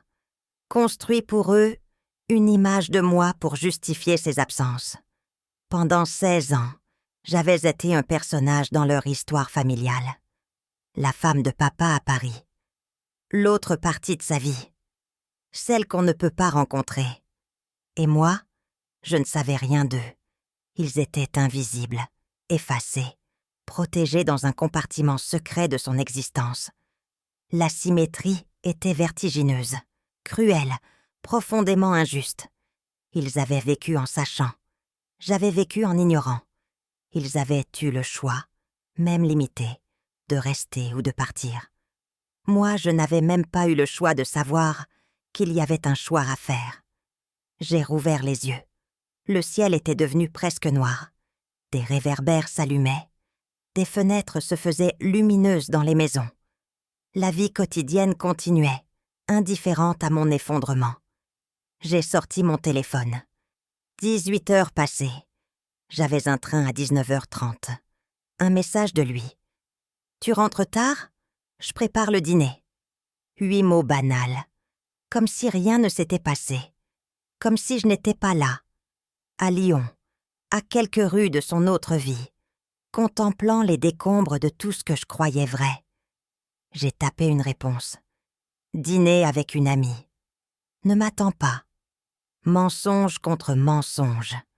Nous étions maintenant à égalité. En marchant vers l'arrêt de tramway, j'ai repensé à l'expression de Sophie. Ce mélange de résignation et de compassion. Elle ne m'avait pas claqué la porte au nez. Elle ne m'avait pas regardé avec mépris. Non, elle m'avait regardé avec une forme de compréhension. Peut-être parce qu'elle aussi était prisonnière. D'un homme qui ne pouvait donner qu'une partie de lui-même. Qui était toujours ailleurs mentalement, même quand il était là physiquement. Elle vivait avec un fantôme. Et moi aussi. Sauf que son fantôme portait mon visage. Et le mien portait le sien. 2 femmes qui avaient partagé le même homme sans jamais le partager vraiment. 2 moitiés d'une équation impossible. 2 victimes d'un système qu'il avait patiemment construit et maintenu. Dans le tramway, j'ai regardé mon reflet dans la vitre noire. Une femme fatiguée, vidée, mais différente. Parce que maintenant, je savais vraiment. Pas à travers des documents, pas à travers des photos, en chair et en os. J'avais vu de mes propres yeux l'autre vie de mon mari. J'avais regardé dans les yeux les gens qu'il avait choisi de protéger en me mentant. Et je comprenais que le mensonge n'avait jamais été seulement le sien. C'était un mensonge systémique, collectif. Sophie mentait aussi, Léo mentait. Et moi j'avais menti, à moi-même, en refusant de voir ce qui était visible. Nous étions tous complices, tous piégés dans cette architecture de fausseté qu'il avait construite et que nous avions tous accepté de maintenir. Le train pour Paris était bondé. J'ai trouvé une place près de la fenêtre. Autour de moi, des gens lisaient, travaillaient, dormaient. Des vies normales. Des mercredis soirs ordinaires. Et moi, je rentrais après avoir regardé dans les yeux l'autre famille de mon mari. Pendant tout le trajet, je n'ai pensé qu'à une seule chose. Ce n'était plus une question de savoir si j'allais le confronter. C'était une question de quand et de comment. Parce que cette fois, il n'y aurait plus de recul possible. Plus de demi-vérité. Plus de secrets protégés. Cette fois, j'allais tout faire exploser. Et tant pis pour les débris. Quand je suis rentrée, tard dans la soirée, il m'attendait dans son fauteuil. Il a levé les yeux en m'entendant entrer. J'ai hoché la tête, incapable de parler. J'avais peur que ma voix me trahisse. Il m'a observé quelques secondes. Une inquiétude fugace dans son regard. Comme s'il sentait que l'équilibre commençait à vaciller dangereusement. Mais il n'a rien dit. Il est retourné à son livre. Cette nuit-là, allongé dans le noir à côté de lui, j'ai écouté sa respiration régulière. Il dormait paisiblement. Et moi, les yeux ouverts, j'ai pris ma décision. Je n'allais pas le confronter en privé. Je n'allais pas lui donner l'opportunité de me manipuler avec des explications, des justifications, des promesses. J'allais faire quelque chose de beaucoup plus radical. J'allais forcer ces 2 vies à se rencontrer. à se regarder en face, à exister dans le même espace. J'allais briser le compartimentage qui lui permettait de vivre tranquillement ses mensonges. Et cette fois, ce serait lui qui serait piégé. Lui qui devrait choisir. Lui qui devrait regarder les conséquences de ses actes en face. Le plan s'est formé dans ma tête avec une clarté presque effrayante. Notre fils Thomas revenait de Londres le week-end prochain pour son anniversaire. J'allais organiser un dîner. Et j'allais inviter Sophie et Léo. Je suis rentrée de Lyon avec une clarté que je n'avais jamais ressentie. Pas de la colère aveugle. Pas du désespoir paralysant. Juste une détermination froide, presque clinique. Les jours suivants, je me suis mise à préparer. Pas dans la précipitation, pas dans l'émotion. Avec méthode, avec froideur. Comme on prépare une opération chirurgicale, dont on sait qu'elle sera douloureuse mais nécessaire. Thomas revenait de Londres pour le week-end. Une visite prévue depuis longtemps pour son anniversaire. Il allait avoir 28 ans. D'habitude, nous fêtions ça en petit comité. Un dîner simple, des cadeaux, du champagne, les rituels d'une famille normale. Sauf que nous n'étions pas une famille normale. Et ce dîner ne serait pas normal non plus. J'ai envoyé un message à Thomas pour lui dire que j'organisais quelque chose de spécial cette année, qu'il y aurait d'autres invités, des gens importants. Il a répondu avec des émojis enthousiastes, pensant probablement que j'avais invité des amis à lui. Il ne pouvait pas imaginer qui j'allais vraiment inviter. Puis j'ai cherché le numéro de Sophie Mercier. Les pages blanches. J'ai composé le numéro. Mes mains tremblaient légèrement, mais ma voix était ferme quand elle a décroché. Je lui ai dit qui j'étais. Elle le savait déjà. Elle avait reconnu mon numéro, probablement enregistré depuis des années avec un label du genre « Ne pas répondre ». Je lui ai dit que je voulais qu'elle vienne à Paris, avec Léo, pour un dîner. Chez nous, le samedi suivant. Un long silence au bout du fil. Puis sa voix, hésitante, presque tremblante. Je ne lui ai pas raconté mes motivations. Je lui ai simplement dit que c'était nécessaire. Que trop de mensonges avaient alors duré trop longtemps. Que j'avais le droit de faire ça. Que nous avions toutes le droit de savoir qui nous étions vraiment dans cette histoire. Elle n'a pas refusé. Peut-être parce qu'elle aussi était fatiguée. Fatiguée de vivre dans l'ombre. Fatiguée d'être le secret honteux.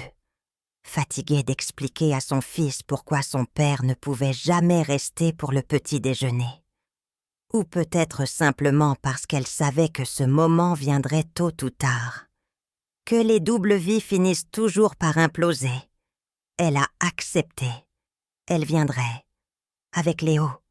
Samedi soir. 19h30. Après avoir raccroché, je suis restée assise avec mon téléphone, réalisant l'ampleur de ce que je venais de faire. J'allais faire entrer la vérité dans cette maison. Briser l'illusion. Détruire le décor soigneusement maintenu. Forcer tout le monde à regarder en face la structure de mensonges sur laquelle nos vies reposaient. Il n'y aurait pas de retour possible. Une fois que cette soirée aurait eu lieu, plus rien ne serait jamais pareil. Et c'était exactement ce que je voulais. Le samedi est arrivé avec cette lenteur étrange des jours qu'on redoute et qu'on désire à la fois. J'ai passé l'après-midi à préparer le dîner. Un bœuf bourguignon qui mijotait lentement, des légumes rôtis, une tarte aux pommes. Je cuisinais mécaniquement. Mes mains épluchaient les carottes, coupaient sur les oignons, assaisonnaient la viande. Mais mon esprit était ailleurs, anticipant, calculant, imaginant comment cette soirée allait se dérouler. Mon mari était dans le salon, lisant son journal. Il ne se doutait de rien. Pour lui, c'était juste l'anniversaire de Thomas. Un dîner familial comme nous en avions eu des dizaines. Thomas était arrivé en début d'après-midi. Il m'avait embrassée, avait posé son sac dans sa chambre, s'était installé devant la télévision. Mon petit garçon de 28 ans, qui retombait dans ses habitudes d'adolescent dès qu'il franchissait le seuil. Il ne savait pas non plus.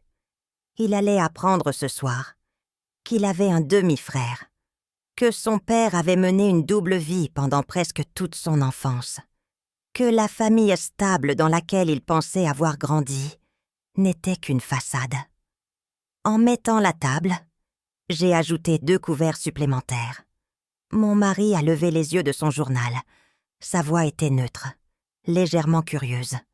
Pas inquiète. Pas encore. J'ai répondu simplement. Des amis. Tu verras. Il a haussé les épaules et est retourné à sa lecture, convaincu que c'était probablement des collègues, des voisins, des gens ordinaires pour un dîner ordinaire. J'ai disposé les assiettes, les verres, les couverts. Chaque geste était précis, presque rituelique. Je dressais la table pour la dernière scène de notre mariage. Le dernier repas avant que tout explose. Les serviettes pliées, les bougies allumées, le pain coupé, tout était prêt. Parfait. Comme pour une célébration. Sauf que ce que je m'apprêtais à célébrer, c'était la fin de l'illusion. 19h20. Dans 10 minutes, ils allaient arriver. Sophie et Léo. Les fantômes qui allaient se matérialiser. Les secrets qui allaient prendre forme humaine. Mon cœur battait fort mais régulièrement. Mes mains ne tremblaient plus. J'étais calme, presque sereine. C'était étrange cette paix qui venait de la certitude. Même si cette certitude menait vers le chaos, mon mari s'était changé. Sa chemise bleue, préférée, celle qu'il mettait pour les occasions spéciales. Thomas avait mis un pull propre. Ils étaient dans le salon, discutant de foot, de politique, de ces choses anodines dont parlent les hommes en attendant le dîner. J'étais dans la cuisine quand la sonnette a retenti. J'ai entendu mon mari se lever. C'est pas dans le couloir. Sa voix joviale. Il a ouvert la porte. Et tout s'est arrêté. Je ne voyais pas la scène depuis la cuisine. Mais je l'entendais. Ou plutôt j'entendais le silence. Ce silence épais, suffocant, qui s'installe quand quelque chose d'impossible vient de se produire. J'ai posé le torchon que je tenais. J'ai respiré profondément. Puis je suis sortie de la cuisine. Dans l'entrée, mon mari se tenait figé, pétrifié. Son visage était devenu d'une pâleur de cire. Ses yeux écarquillés, comme ceux de quelqu'un qui voit un fantôme. Ou plutôt 2 fantômes. Parce que sur le seuil, il y avait Sophie et Léo.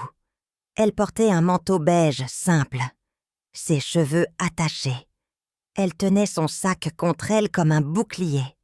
Son visage était tendu mais déterminé. Léo se tenait légèrement derrière elle, grand et mal à l'aise, ses mains enfoncées dans les poches de son jean. Mon mari les regardait sans pouvoir parler. Sa bouche s'ouvrait et se fermait comme celle d'un poisson hors de l'eau. Ses mains tremblaient le long de son corps. Pour la première fois en 20 ans, je le voyais complètement désarmé, complètement perdu, parce que ses 2 vies venaient de se télescoper. Les compartiments étanches qu'il avait maintenus séparés pendant 16 ans venaient d'exploser, et il se retrouvait coincé entre les 2, incapable de jouer l'un ou l'autre de ses rôles. Thomas est apparu derrière lui, intrigué par le silence. Il regardait Sophie et Léo avec une curiosité polie, ne comprenant pas, ne sachant pas encore. Je me suis avancée. Ma voix était calme, presque douce. J'ai fait un geste vers le salon, invitant Sophie et Léo à entrer. J'ai vu mon mari tourner la tête vers moi. Dans ses yeux, il y avait de l'incompréhension, de la panique, et quelque chose qui ressemblait à de la trahison. Comme si c'était moi qui trahissais en faisant ça. Comme si j'avais violé une règle sacrée en brisant le silence. Sophie a hésité un instant. Puis elle est entrée. Léo l'a suivie. Ils se sont tenus dans notre entrée comme des étrangers. Ce qu'ils étaient et n'étaient pas à la fois. Thomas regardait la scène sans comprendre. Il a regardé son père, puis moi, puis ces deux inconnus. Sa voix portait cette question muette, cette incompréhension grandissante. Je n'ai pas répondu. J'ai juste fait un geste vers la salle à manger. Nous nous sommes tous dirigés vers la table. Cette procession silencieuse et surréaliste. Moi devant, Sophie et Léo au milieu, mon mari derrière, marchant comme un automate. Thomas fermant la marche, complètement perdu. La table était dressée, belle, accueillante. Les bougies créaient une lumière douce. L'odeur du bœuf bourguignon emplissait la pièce. Tout avait l'air normal, festif même. Sauf que rien n'était normal. J'ai indiqué les places, Sophie et Léo d'un côté, Thomas de l'autre, mon mari en bout de table, et moi en face de lui, pour que nous puissions tous nous voir, pour qu'il n'y ait plus de cachette, plus de compartiments séparés. Tout le monde s'est assis lentement, mécaniquement, comme des acteurs qui montent sur scène sans connaître leur texte. Le silence était assourdissant. Personne n'osait parler. Personne ne savait quoi dire. J'ai commencé à servir le plat. Le bruit de la louche contre les assiettes résonnait bizarrement fort. Chaque mouvement semblait amplifié, chaque respiration audible. Mon mari gardait les yeux baissés. Il regardait son assiette comme si elle contenait toutes les réponses qu'il ne pouvait pas donner. Ses mains serraient sa fourchette et son couteau sans les utiliser. Ses épaules voûtées. Toute sa posture parlait de défaite. Thomas continuait à nous regarder tous à tour de rôle. Je voyais son cerveau travailler, essayer de comprendre. Il regardait Léo, puis son père, puis Léo à nouveau. Et je voyais le moment exact où la ressemblance lui est apparue, où les pièces ont commencé à s'assembler. Son visage s'est transformé. La confusion a laissé place à l'incrédulité, puis à quelque chose de plus sombre, de la colère peut-être, ou de la douleur. Sa voix était celle d'un enfant, pas celle d'un homme de 28 ans, celle d'un petit garçon qui vient de réaliser que son héros a des pieds d'argile.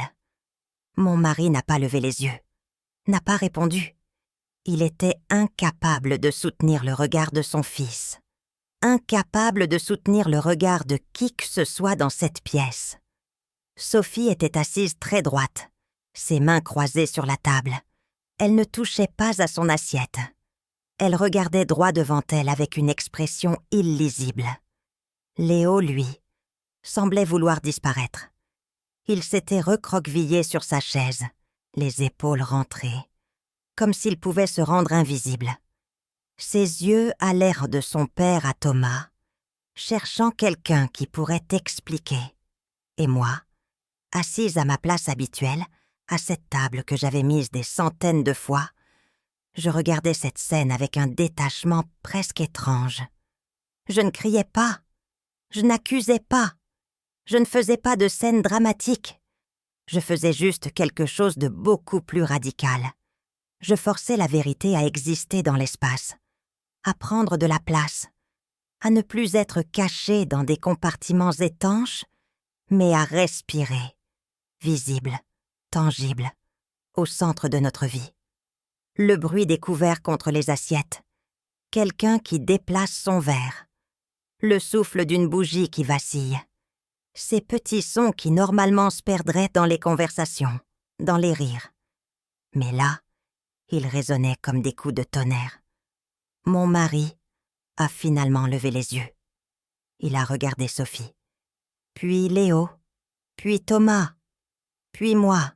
Son regard était celui d'un animal acculé, cherchant une issue qui n'existait pas. Il a ouvert la bouche, a essayé de parler, mais aucun son n'est sorti. Parce que quels mots pouvaient justifier ça? Quelles explications pouvaient donner du sens à 16 ans de mensonges systématiques? Thomas s'est levé brusquement. Sa chaise a rassé le parquet avec un bruit strident. Il regardait son père avec quelque chose qui ressemblait à du dégoût. Il est sorti de la pièce, J'ai entendu la porte de sa chambre claquer. Puis le silence est retombé. Encore plus lourd qu'avant. Sophie a posé doucement sa main sur l'épaule de Léo. Un geste protecteur, maternel. Elle aussi se levait pour partir. Elle n'appartenait pas à cette scène. Elle l'avait toujours su. Elle avait accepté de venir parce que je le lui avais demandé. Mais maintenant que la vérité était là, exposée, elle n'avait plus de raison de rester. Je les ai accompagnés à la porte. Sophie m'a regardée avant de sortir. Dans ses yeux, il y avait quelque chose qui ressemblait à de la gratitude. Ou peut-être juste à de la compréhension. 2 femmes qui avaient tant été manipulées par le même homme. 2 victimes d'un système qu'aucune n'avait choisi. Léo est sorti sans un mot, sans un regard. Cet adolescent qui portait le visage de mon mari, mais qui n'était pas responsable des choix de son père. La porte s'est refermée derrière eux. Je suis retournée dans la salle à manger. Mon mari était toujours assis à sa place. Il n'avait pas bougé. Il fixait son assiette intacte. Ses épaules tremblaient légèrement. Pour la première fois en 20 ans, je le voyais complètement brisé, dépouillé de tous ses masques, de toutes ses façades, de tous ses mensonges soigneusement construits. Son monde venait de s'effondrer. Pas en secret, pas dans l'ombre, mais là, sous les yeux de tout le monde, dans notre maison, à notre table, dans l'espace qu'il avait cru pouvoir contrôler. J'ai commencé à débarrasser. Les assiettes pleines, les verres intouchés, les bougies qui continuaient à brûler pour rien.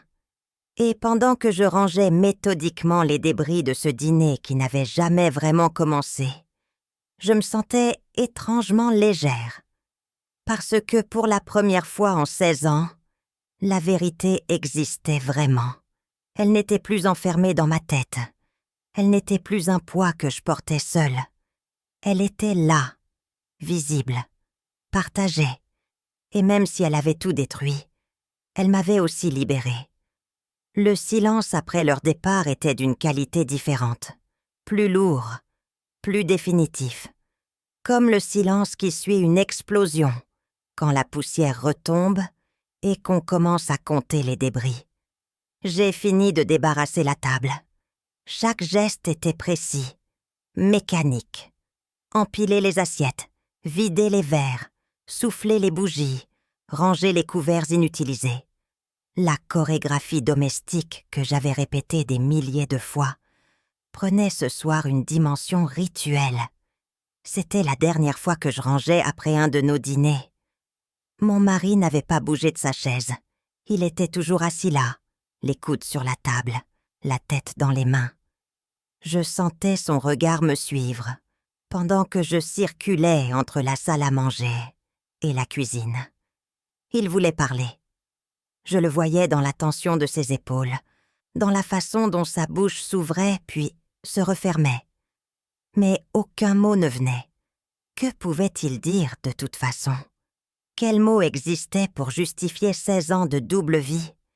Quelle explication pouvait effacer la photo de lui, tenant Léo nouveau-né, pendant que je pleurais notre enfant mort?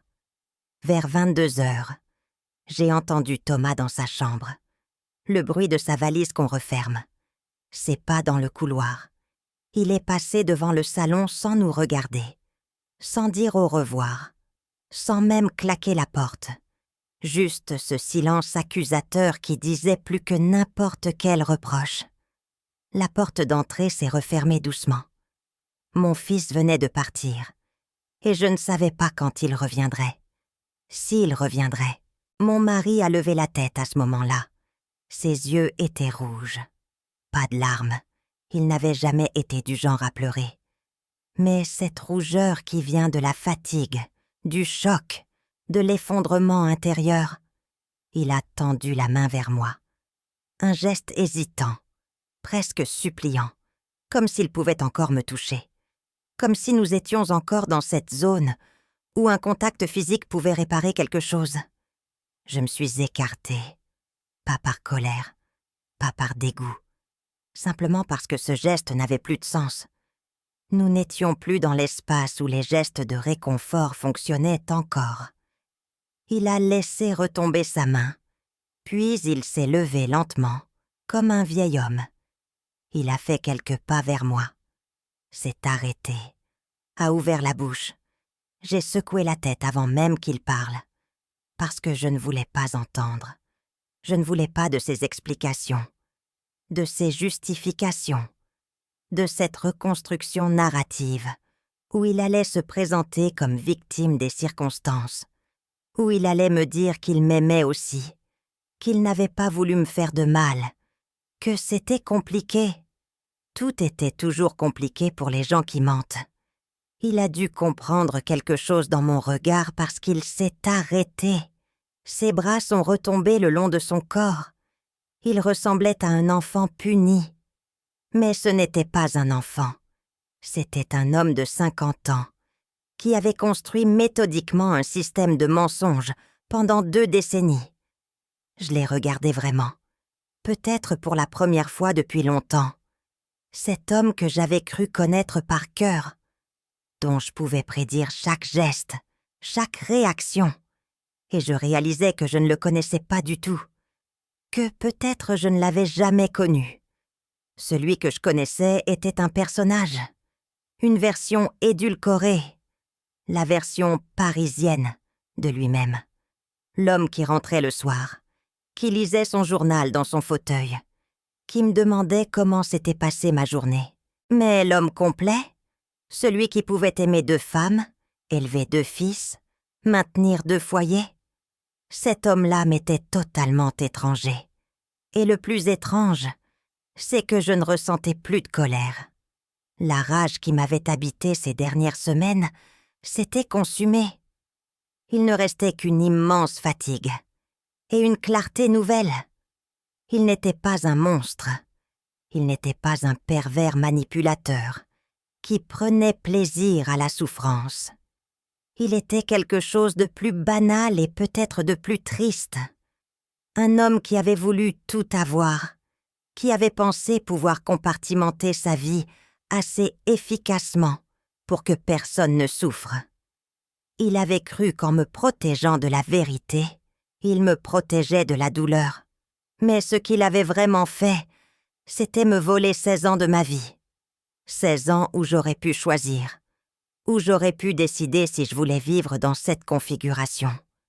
16 ans où il avait décidé pour moi que l'ignorance était préférable à la liberté. Et ça, je ne pouvais pas le pardonner. Pas maintenant. Peut-être jamais. Je suis allée dans la chambre. J'ai sorti une valise du placard. J'ai commencé à la remplir. Quelques vêtements, ma trousse de toilette, mes livres préférés, mon ordinateur. Pas beaucoup, juste l'essentiel. Il est apparu dans l'embrasure de la porte, me regardant faire sans comprendre, ou peut-être en comprenant trop bien. J'ai fermé la valise, je l'ai posée par terre. Puis je me suis tournée vers lui. Nous nous sommes regardés, longtemps, en silence. Tout ce qui aurait pu être dit flottait entre nous, inutile, superflu. Il avait l'air vieux soudain, épuisé, comme si le poids de tous ces mensonges venait de s'abattre sur lui, d'un coup. Une partie de moi avait pitié de lui, cette petite partie qui se souvenait de l'homme dont j'étais tombée amoureuse dans cette galerie du Marais il y a tant d'années. Cet homme qui me faisait rire, qui me lisait des poèmes, qui me promettait une vie simple et honnête. Mais cet homme-là n'existait peut-être pas. Ou il avait existé si brièvement avant de se dissoudre dans cette double vie qu'il avait construite. J'ai pris ma valise. Je suis passée devant lui. Il n'a pas essayé de me retenir. Il était assez intelligent pour savoir que ce serait inutile. Dans le couloir, je me suis arrêtée, une dernière fois. J'ai regardé notre appartement, ces murs qui avaient été contenus 20 ans de ma vie, ce salon où nous avions ri, cette cuisine où j'avais préparé des milliers de repas, cette chambre où nous avions dormi côte à côte. Tout cela était maintenant contaminé. Chaque souvenir heureux était entaché par la découverte de ce qu'il cachait. Chaque moment de bonheur apparent était devenu suspect. Avait-il pensé à elle pendant qu'il m'embrassait? Avait-il comparé nos corps, nos façons de parler, nos manières d'être? Étais-je devenue au fil des ans simplement une habitude, pendant que là-bas était sa vraie vie? Ces questions n'auraient peut-être jamais de réponse, et peut-être que je ne voulais pas vraiment les entendre. J'ai ouvert la porte. L'air froid de la nuit m'a frappé. Novembre à Paris, les rues mouillées, les lumières des immeubles d'en face. Claire m'avait proposé de venir chez elle, si jamais j'en avais besoin. J'allais accepter son offre. Quelques jours, le temps de respirer, de réfléchir, de comprendre qui j'étais maintenant que tout s'était effondré. Parce que la femme qui sortait de cet appartement n'était plus celle qui y était entrée 20 ans plus tôt. Elle n'était même plus celle qui avait découvert la photo sur le téléphone quelques semaines auparavant. J'étais devenue quelqu'un d'autre, quelqu'un qui avait traversé le feu, quelqu'un qui avait regardé la vérité en face et survécu. Je ne savais pas encore si je demanderais le divorce. Ce n'était pas la question ce soir. La question n'était pas la fin légale de notre mariage.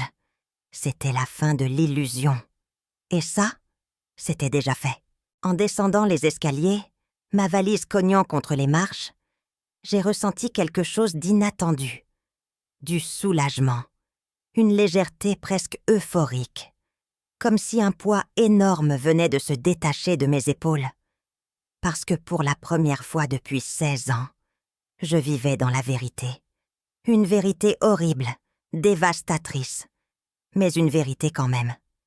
Et la vérité, même douloureuse, était moins lourde à porter que le mensonge.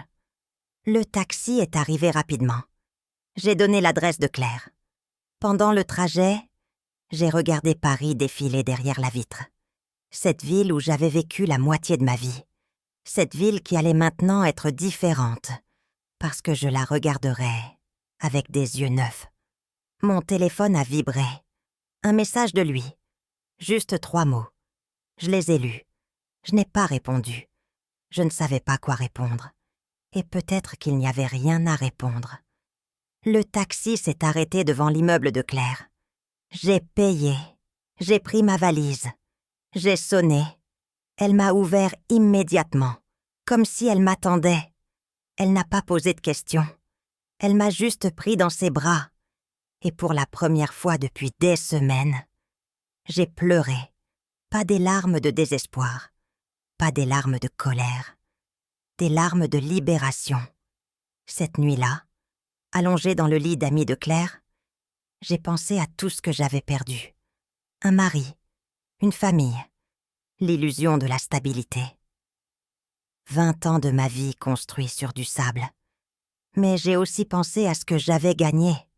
Ma liberté, ma lucidité, ma capacité à affronter la vérité plutôt que de me réfugier dans le confort du mensonge. J'avais vécu avec lui pendant 20 ans. Mais ce soir, pour la première fois, je commençais à vivre pour moi. Et peut-être que c'était là le vrai début. Pas la fin d'une histoire, mais le commencement d'une autre. Celle où j'étais enfin l'héroïne. Pas le personnage secondaire dans la vie de quelqu'un d'autre.